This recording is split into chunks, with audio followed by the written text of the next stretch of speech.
Hello प्यारे बच्चों, कप्तान रिसर्च सेंटर में आपका स्वागत है। आप अभी जल्द ही एक जिसका आप सब इंतज़ार कर रहे थे वो आ चुकी है। उसको क्या बोलते हैं? UP police. और वो भी थोड़ी वैकेंसी नहीं, 60,244, जो कि इतिहास में पहली बार ऐसा हुआ है कि 60,244 पोस्ट के लिए आपको यूपी पुलिस कांस्टेबल भर्ती निकाल रहा है। तो अच्छा, बीच में 2018 से 2023 के बीच पहली भर्ती 2018 में आई, दो भर्तियां एक साथ आई। फिर उसके बाद अब 5 साल के बाद 2023 में आ चुकी है, वो भी 60,244 पोस्ट। तो मुझे पूर्ण विश्वास है कि आप सब जुटे होंगे, मेहनत कर रहे होंगे। आपका ख्वाब जो है पूरा होने वाला है जल्द ही। आप मेहनत करते रहेंगे। इसके बारे में मैं कुछ डिस्कशन करना चाहते हैं कि कैसे आप इस तैयारी को आगे बढ़ाएं और अपने अपने आप को बेहतर करें। तो देखेंगे एक फ़ायदा इससे होने वाला है। अगर आप यूपी पुलिस की तैयारी कर रहे होंगे तो एसएससी जीडी और यूपी पुलिस, लगभग जितने बच्चे यूपी पुलिस देते हैं वो एसएससी जीडी भी देते हैं। तो ये दोनों लगभग सेम वैकेंसियाँ होती हैं। वैकेंसियों का मतलब ये एक सिलेबस सेम होता है।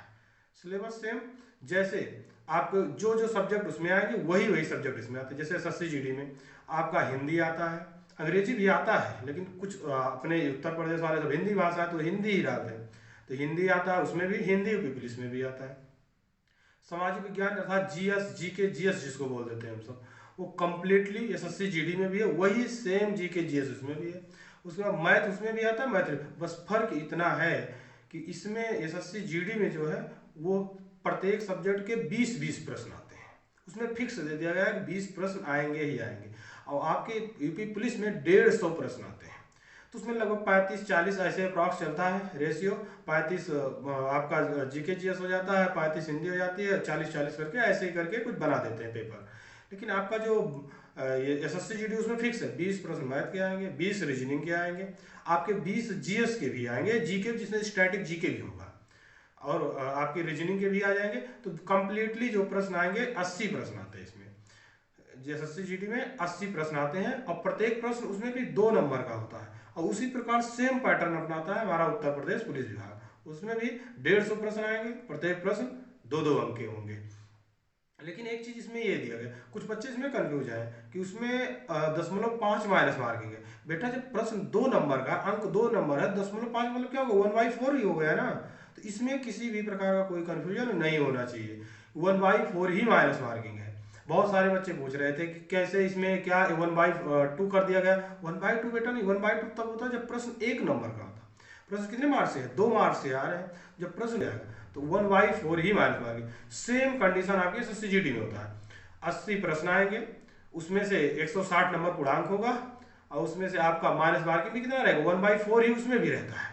क्योंकि 0.5 का मतलब एक, अगर एक प्रश्न लेंगे तब आधा हुआ, जब 2 ले रहते हैं तो 1 बाई क्या हो जा रहा है? 4 हो जा रहा है। तो इसमें विशेष किसी प्रकार का कोई परिवर्तन पुराने के जैसा, जैसे पहले था वैसे ही है, सिलेबस पूरा कंप्लीट। तो आपको एक फायदा मिलने वाला है अगर आप एसएससी जीडी की तैयारी कर रहे हैं, या एसएससी जीडी की बच्चे काफी दिन से कर रहे हैं। अच्छा, एसएससी का एक सिस्टम फिक्स होता है, वो कैलेंडर जारी कर देता है, जबकि हमारा उत्तर प्रदेश विभाग इसमें अभी बहुत पीछे है। तो इसलिए जितने बच्चे सारे ना होंगे वो एसएससी की तैयारी वाले मिलेंगे। तो आप बिल्कुल घबराएंगे नहीं। जो बच्चे एसएससी की तैयारी किए, एसएससी जीडी की तैयारी स्पेशली, वो यूपी पुलिस के लिए सेम सिलेबस है। एक्स्ट्रा कहीं से कुछ पढ़ने की जरूरत नहीं है। किसी भी एक चैनल को पकड़ लेंगे, या तो कोई भी एक बुक, मेरे हिसाब से कोई बुक पकड़ लो। आप एक बार पढ़ ही चुके हो एसएससी जीडी का कंप्लीट सिलेबस पढ़ ही चुके हो, या तो आप जितने लोग तैयारी कर रहे हो ऐसा नहीं होता। और जो काफी दिन से कर रहे हैं, जैसे मैं 2 बार एसएससी जीडी क्वालिफाई किया, उसके बाद उत्तर प्रदेश पुलिस भी 2 बार, अभी 2018 में जो वैकेंसी आई थी दोनों, उन दोनों में हमने क्वालिफाई किया था। लेकिन अब वो सब आप सबके लिए अगर मैं ही करने लगता तो आप सब क्या करते हैं ना? है बात कि नहीं? बात नहीं, ऐसी कोई बात नहीं है। हम भी पहली बार तो यूपी पुलिस छोड़ दिए, क्योंकि उस समय मेरे पास ग्रेजुएशन नहीं था। उसके बाद दोबारा गए, हम सब मेडिकल से बाहर हो गए। फिर एसएससी जीडी में भी इसी प्रकार से हुआ है, फिजिकल से हम सब बाहर होके निकल के आए हैं। तो आपको मैं जैसा बता रहा हूँ केवल वैसे ही करना है। कोई एक बुक, चाहे जो बुक पकड़ना, केवल और केवल एक बुक पकड़ना है। अब कौन सी बुक पकड़ना है? आपको जो बुक अच्छी लगे। ऐसा नहीं मुझे ये बुक अच्छी लगती, वो बुक, सारी बुक बिल्कुल नहीं। आज से सारी बुक को त्यागो, ओनली वन, एक बुक चाहिए। अब कौन सी बुक आप चूज करते हैं? आपको पता होगा किस सब पब्लिकेशन की बुक मुझे ज्यादा पसंद, स्पेशली तो मुझे अरिहंत पब्लिकेशन, क्योंकि वो बहुत पुराना पब्लिकेशन है। तो वो लगभग प्रश्नों के बारे में वहाँ जितने लोग उसको लिखते हैं वो अनुभवी हो चुके हैं। अब बताओ कौन मान लेते हैं एक साल वाला है एक्सपीरियंस और कई 10 साल से कर रहा है, तो बताओ 10 साल का एक्सपीरियंस ज्यादा होगा ना। तो इसलिए अरिहंत तो मेरे हिसाब से बेस्ट रहती है। आप उसी बस केवल एक बुक लगा रहे हैं, मैं बार बार बच्चा इसीलिए कह रहा हूँ क्योंकि मुझे पता है इन सब चीज़ों के बारे में। अगर आपको अपना ख्वाब पूरा करना है तो केवल और केवल एक बुक लगाना है। होता नहीं है, कहा गया एक बुक को 10 बार पढ़ो। एक बुक को कितनी बार पढ़ो? 10 बार पढ़ो। और 10 बुक को एक बार पढ़ो, बताओ कौन बुक तुमको ज्यादा समझ में आएगी? वही ना जो 10 बार पढ़े रहेंगे। और रिवाइज करना बहुत जरूरी होता है। कुछ बच्चे ऐसे होते हैं कि जैसे वो बहुत पहले से उनको तैयारी हो चुकी है तो कहते हैं बस आप तो मेरा परीक्षा होना ही। ऐसा कुछ नहीं होता। आजकल कंपटीशन आप देख भी रहे हैं क्योंकि अब ग्रामीण क्षेत्र के बच्चे भी यूट्यूब के माध्यम से सारी चीजें देखते रहते हैं। इसलिए कंपटीशन को आप हल्के में मत लेंगे क्योंकि और सब बच्चों से मैं कह रहा हूँ आप अगर अच्छे से मेहनत करेंगे तो यकीन मानो, मान लेते हैं इधर भी नहीं हुआ उधर, तभी साल भर में बहुत सारी वैकेंसी आती है। अगर आप ईमानदारी से मेहनत करे रहेंगे तो आप यकीन मानो, मेरे ऊपर विश्वास करो, आपका 100% सिलेक्शन होगा। तो आप केवल और केवल कितनी बुक पढ़ेंगे? एक बुक, चाहे जो बुक। कुछ लोग दूसरे, मेरा तो स्पेशली मेरा यही रहा है आप अरिहंत पढ़ो क्योंकि ये सबसे पुरानी। लोग घटना, अरिहंत थोड़ा सा मोटी तो है लेकिन उसमें कंप्लीटली प्रश्न उसी से इर्द गिर्द घूमते हैं क्योंकि जो अनुभवी होता है वो कंप्लीटली बता देता है कहाँ से कैसे प्रश्न आते हैं। हर प्रश्न को हर टॉपिक में वो दे दिया है। तो इससे उसमें बहुविकल्पीय भी प्रश्न दिया, तो बहुत लोग घटना चक्र वो भी लगा सकते हैं। मैं किसी बुक को मैं नहीं करा मतलब, लेकिन एक ही बुक को पढ़ना है। मैं ये बार बार कह रहा हूँ, अगर आपने एक बुक के अलावा दूसरा बुक पढ़ा तो यकीन मानो आपका सिलेक्शन मुश्किल ही होगा। आप बहुत पहले से या तो अच्छे टैलेंटेड वाले रहे होंगे या तो पहले से कहीं पे पढ़ चुके रहेंगे कंप्लीटली, तब आप अदर बुक उठाओ। अब बिल्कुल अगर आप यूपी कांस्टेबल एसएससी जीडी की बुक उठा रहे हो तब इसका मतलब एक ही बुक उठाओ। चाहे आप यूपी पुलिस, और मेरे साथ यूपी पुलिस की बुक ले लो, आप एसएससी जीडी ऑटोमेटिक कवर हो जाए। कुछ लोग हमेशा मोबाइल में जुटे रहे, ऐसा कुछ नहीं। अगर आप एक बार सिलेबस कंप्लीट कर चुके हो तो मोबाइल में बहुत चैनल वाले कहेंगे ये पढ़ लो वो पढ़ लो, कुछ बेटा नहीं, केवल बुक को 10 बार पढ़ो। आप यकीन मानो सिलेक्शन पक्का होना ही होना है। अब बच्चे गलती क्या करते हैं, जैसे मान लेते कोनो पड़ोसी आया वो कहा कि आप कांस्टेबल, हम तो भैया ये पब्लिकेशन हमने ये लगाया वो लगाया। इस पर विशेष ध्यान नहीं देना है आपको। ओनली एक बुक, कोई कुछ भी कहे उसको इग्नोर करो, कह दो मुझे कोई मतलब नहीं है, हम इसी बुक को इसी बुक को हम पढ़ेंगे, चाहे जो हो जाए, मेरा हो या ना हो। तो एक बुक को पढ़ेंगे, पहला कंडीशन तो ये बन गई। और एक कंडीशन है, अब बुक पढ़ने से सारा काम हो जाएगा? नहीं, बुक पढ़ने से ही नहीं। आपको अगर टेक्स्ट बुक एक आता है टेस्ट देने के लिए, या तो कहीं पर भी टेस्ट, कोई जरूरी नहीं टेक्स्ट बुक भी, बहुत सारे चैनल आते हैं स्पेशली ग्रेड अप, ये सारे बहुत सारे थे, ये सब टेस्ट के लिए ही स्पेशली बनाए गए हैं, बायजूस वगैरह। तो आप स्पेशली टेक्स्ट बुक सबसे सही है। आप टेक्स्ट बुक आपने फोन पे इंस्टॉल करके उसको आप आराम से उसमें टेस्ट ज्वाइन कर देंगे, मुश्किल से 300-400 रुपए। अब बताओ आप सर्विस ले जाए 400-500 खर्च कर सकते हो? नहीं कर सकते? कर सकते हो बिल्कुल। 400 बुक हो गई और मान चलते हैं 300-400 का आपका टेस्ट हो गया। टेस्ट को रोज ईमानदारी से सॉल्व करें, और सबसे अच्छी चीज है कि टेस्ट को सॉल्व करो और उसके बाद उसका सलूशन भी देखो, चाहे आपका आंसर वो सही ही क्यों ना हो। और खासकर जीके जीएस विशेष स्पेशली, बाकी मैथ रीजनिंग में तो मैं नहीं कहूंगा कि उतना आप देखो, जो ना है उसी का सलूशन देखो आप उसमें, क्योंकि जीके जीएस में आपके नीचे पूरा सलूशन उसके, जैसे मान लेते कोई पॉइंट उठाया उसके इर्द गिर्द सारे, महात्मा गांधी का जन्म उठाया तो कब हुआ था, उसके इर्द गिर्द सारे महात्मा गांधी के नारे क्या था, ये क्या था, पूरा कंप्लीटेड महात्मा गांधी ने बुक क्या लिखा पूर्ण रूप से वो दे देता है। तो टेस्ट बुक को सॉल्व करें जरूर, बुक पढ़ें या ना पढ़ें, टेस्ट बुक बहुत ही महत्वपूर्ण है। अब टेस्ट बुक कैसे लगेगा? जब बुक आप कंप्लीटली कम से कम 2 बार पढ़ो। और एक नियम बनाओ बेटा, पढ़ने का भी एक नियम होता है। जैसे आप बुक पढ़ना शुरू करते हो, कुछ बच्चे क्या होते हैं बुक पढ़ना शुरू कर दिए, ये नहीं पता कहाँ पढ़ना कैसे नहीं। आप बुक को पढ़ो, कम से कम 2 बार पढ़ो और उसके बाद उसके सारे प्रश्नों को सॉल्व कर लो। जितने प्रश्नों कि अगर मैं आपसे पूछूं बुक से कि ये कहाँ, मतलब ये क्या होता है, आपके बुक में अगर वो प्रश्न हो तो आपको उसका आंसर पता होना चाहिए।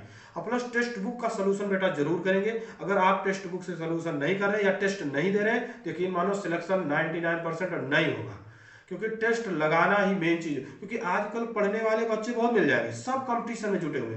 क्या सबको प्रश्न नहीं आते? आते सबको प्रश्न है। अगर यही आपको एसएससी जीडी जो 1 घंटे का टाइम देता है, 1 घंटे का टाइम देता है एसएससी जीडी, तो आपको वही 1 घंटे में आपको कह दिया जाए कि चलो मैं 3 घंटे देता हूं, तो लगभग बच्चों की मैं बात कर रहा हूं बेटा, लगभग मैथ रीजनिंग में सब बच्चे फंसते हैं, वो बच्चे लगभग सारे प्रश्न को अटेंड कर ले जाएंगे। तो इसमें आजकल आपके नॉलेज होना भी चाहिए, नॉलेज तो होना ही होना चाहिए, और प्लस में आपकी स्पीड का होना बहुत जरूरी है। और स्पीड कैसे बनेगा, आप टेस्ट दोगे, टेस्ट में टाइमिंग चलते बेटा ना, तो जैसे आपका 1 घंटे का टेस्ट उसमें कंप्लीट 1 घंटा रहेगा, तो आपको एकदम एग्जैक्ट पता लग जाएगा कि हमें कितना टाइम में हम क्या प्रश्न कर रहे हैं, वैसे ही प्रश्न को हम सब उसमें भी कर पाए। यकीन मानो अगर आप 1 घंटे में पेपर नहीं सॉल्व कर पा रहे हो, तो यकीन मानो आप वहां टेस्ट देने भी जाओगे या पेपर देने जाओगे तो वहां पर भी 1 घंटे में सॉल्व नहीं कर पाओगे, इसलिए टेस्ट देना जरूरी है।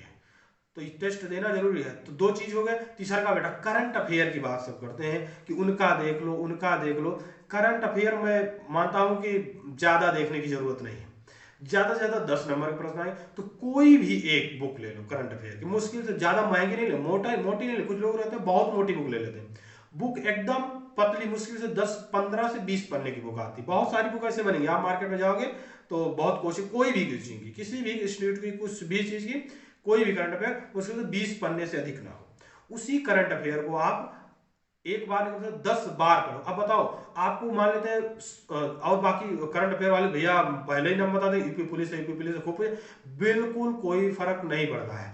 आप करंट अफेयर को जैसे आपने 100 पन्ने के लिए लिए तो 1 बार पढ़ पाए, आप 20 पन्ने का 10 बार पढ़ लो, तो बताओ 10 बार पढ़ोगे तो हो जाएगा काम कि नहीं हो जाएगा? हो जाएगा। हाँ, ये याद रखना जो उसमें से आए फिर उसमें प्रश्न नहीं छूटना चाहिए। तो पहली बात ये हो गई कि अरिहंत या एनी पब्लिकेशन, कोई भी, मैं नहीं करूँ, आपको जो पसंद आए वो बुक उठाओ, पूरा कंप्लीटली लगाओ। उसके बाद रोज टेस्ट देने की शुरुआत, क्योंकि टाइम बहुत कम बचा है, फरवरी में ही पेपर हो जाएगा, लगभग फरवरी ज्यादा ज्यादा मार्च तक जाएगा, उसके बाद नहीं जाएगा। तो 2 से मान लेते हैं 2 महीने बचा है, 1.5 से 2 महीने बात है, 2 महीने आप कंप्लीटली रोज टेस्ट, जो बच्चे पहले भी एक बार पढ़ चुके केवल टेस्ट ही लगाए मेरे हिसाब से, और करंट को पढ़ते रहे, करंट को बस वैसे ही पढ़ते रहे, ये आ जाए। उसमें से जो प्रश्न आए आप जो लिए हो उसमें से एक भी प्रश्न छूटना नहीं चाहिए और गलत नहीं होना चाहिए। तो आप एसएससी, उसी प्रकार यूपी पुलिस, अच्छा यूपी पुलिस में क्या होता है, उत्तर प्रदेश स्पेशल होता है, तो उत्तर प्रदेश जो स्पेशल होता है अर्थात यूपी की चीजों के बारे में पूछेगा, तो यूपी की चीजों के बारे में आपको उसी बुका में दे दिया रहता है। इसलिए मैं कह रहा हूँ एसएससी जीडी की बुक मत लो, किसकी ले लो, यूपी पुलिस की ले लो, तो उसमें उत्तर प्रदेश स्पेशल ही दे देगा आपको। स्पेशल मतलब उत्तर प्रदेश, जैसे पूछेगा उत्तर प्रदेश की राजधानी बताओ, उत्तर प्रदेश, खासकर ये राष्ट्रीय पशु, राष्ट्रीय पक्षी, ये चीजें बहुत, मतलब एक प्रश्न तो 100% आना ही आना है, तो इसलिए उत्तर प्रदेश को आप इग्नोर नहीं करेंगे। इसलिए मैं कह रहा हूं अगर आप उत्तर प्रदेश पुलिस की बुक ले लेते हैं तो एसएससी जीडी कंप्लीटली कोई टेंशन नहीं होगा, आप आराम से निकाल सकते हो, वह बकायदा टेस्ट देते रहेंगे। तो आपको 3 चीज लेना है। पहला चीज क्या लेना है, बुक, कोई भी एक बुक। दूसरी की चीज आपको करंट अफेयर की कोई सस्ती पतली 20-30 पन्ने की ले लेना है, और कम से कम उसको कितनी बार पढ़ना है, 10 बार कम से कम पढ़ना, और बुक को कम से कम कितनी बार, 4 से 5 बार। उसके बाद पर डे एक टेस्ट लगाना है। तो आपको फायदा बेटा जानते हो क्या देगा, टेस्ट देगा। टेस्ट लगाओ तो ईमानदारी से, ऐसा नहीं लगा रहे हो रख दिए, कुछ लोग क्या करते हैं लगाने के बाद रख देते, ऐसा बिल्कुल नहीं करना है। आप जुट जाओ, ठंडी का मौसम है, आराम से रजाई में घुस जाओ, आराम से पढ़ो, क्या दिक्कत है। सुबह शाम खाना पीना थोड़ा सा, जैसे इस समय खाने वाने के लिए आप आराम से मूंगफली ले लो, चबाते रहो ऐसा, लेकिन चबाते ही नहीं रहना है, चबाते ही रह जाओ। जिंदगी को अगर सुधारना है तो यही मौका है। अगर ये मौका आप चूक गए तो यकीन मानो आप ओवर एज हो गए, जैसे जनरल वालों के साथ यही तो हो गया, जनरल वालों के साथ। और जबकि बीच में वैकेंसी आई नहीं 2 साल, जबकि 2 से 3 साल का छूट देना चाहिए था, मेरे हिसाब से देना चाहिए था, नहीं देना, आपके हिसाब से भी देना चाहिए था, लेकिन गवर्नमेंट ने क्या किया, छूट ही नहीं दिया। कहा कि बस भैया, अब बताओ उस समय जो 17 साल के रहे होंगे, अब 5 साल बाद 17 5 22 साल ले ही लिया है, एज कितना ले ले, 22 साल ले लिया, 22-23 साल लगभग एज है। तो बताओ कहां से बेचारे डाल पाएंगे। ये जो 18 साल के हो रहे गए रहे होंगे, गलती से बाय द वे वो फार्म नहीं डाल पा रहे होंगे, अब बताओ कहां से फार्म नहीं डाल पाएंगे ना। इसलिए हाँ, ओबीसी वालों के एक खुशखबरी होती है, जितने भी आरक्षण वाले हैं, जैसे ओबीसी को 5 साल का आरक्षण दे दिया जाता है। आप पुलिस विभाग लगभग सब डिपार्टमेंट, कहीं 3 साल का, कहीं 5 साल का, तो ओबीसी वाले कोई टेंशन ना ले, वो लगभग 27 साल तक रहेंगे तभी काम हो जाएगा, कोई दिक्कत नहीं। एससी एसटी वालों को कोई टेंशन रहता ही नहीं। आप मेहनत करते रहेंगे, इसके साथ मेहनत को इतनी खामोशी से करो कि सफलता क्या करे, शोर मचा दे। आपको आपका कप्तान रिसर्च सेंटर हमेशा आपको साथ देता रहेगा। आपको जब अगर किसी को भी किसी प्रकार की इस तरह से समस्याएं होंगी तो कमेंट बॉक्स में जरूर कमेंट करेगा। Thank you.